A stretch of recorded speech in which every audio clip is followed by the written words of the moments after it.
So guys, iluluto na natin yung ating nakuha kagabi yan, no. Diba? Malalaki yan guys. Oh. Iluluto natin ngayon ng minanggahan. Yan.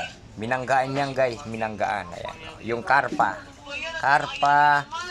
Tapos yung ipon na malalaki, yung tawag dito sa amin yan, buntukin. Ayan.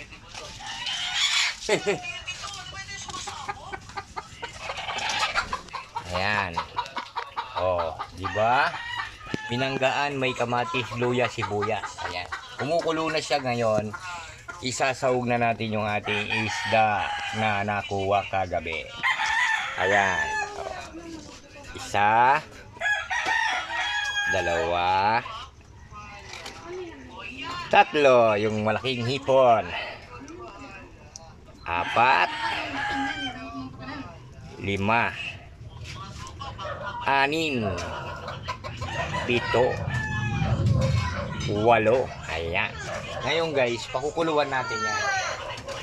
Pag medyo kumulo na yan, pwede na yan. Lalagyan mo lang ng magic sarap.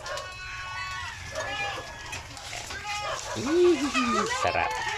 Ayan. Tapos, konting asin. Okay na yan. Ayan naman yung ating guyabano. Ang laki. Oh, diba?